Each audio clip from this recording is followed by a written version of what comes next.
அழகே அழகு சரியில்ல. அடுத்த வாரத்துக்கான எபிசோட்ல நம்ம மதி இருந்துட்டு ரொம்பவே வருத்தத்தோட இருக்காங்க.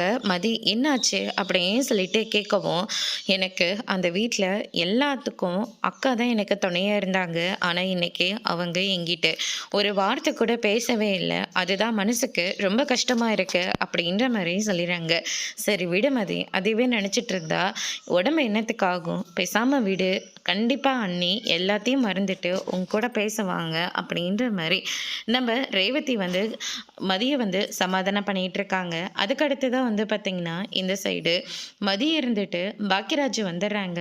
பாக்கியராஜ் கிட்ட மலர் வந்து மதி வந்துட்டு போன விஷயத்த வந்து சொல்கிறாங்க. நல்ல விஷயம் தானே, மதி இங்கே இருக்க வேண்டியது தானே, அதை விட்டுட்டு தங்கராஜ் மாப்பிள்ளை எதுக்காக மதி அங்கே கூட்டிகிட்டு போயிருக்கணும் அப்படின்னு சொல்லிட்டு கேட்கவும், என்னன்னு தெரியலங்க, இங்கே இருந்தால் தேவையில்லாமல் மறுபடியும் பிரச்சனை வருமோ என்னமோன்னு நினச்சிக்கிட்டு தான் அவர் ரேவதியோட வீட்டுக்கு கூட்டிகிட்டு போயிருக்கணும். சுரேஷும் அங்கேயே அப்படியே கூப்பிட்டுக்கிறதா அவர் சொன்னாருங்க அப்படின்ற மாதிரி சொல்லிடுறாங்க. நல்ல விஷயம் தானே அப்படின்ற மாதிரி சொல்லிடுறாங்க.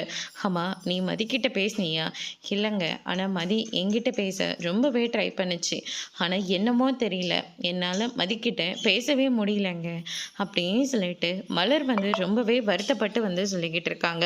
அதுக்கடுத்து தான் வந்து பார்த்தீங்கன்னா, அதுதான் ஏதோ கோவத்தில் பேசிடுச்சு, நீயாவது விட்டு கொடுத்து போகலாம்ல மலர் அப்படின்னு சொல்லிட்டு நம்ம பாக்கியராஜ் இருந்துட்டு மலர்கிட்ட எடுத்து சொல்லி புரிய வச்சுட்டு இருக்காங்க. அதோடு இன்னைக்கான பிரம்ம முடிச்சிருக்காங்க.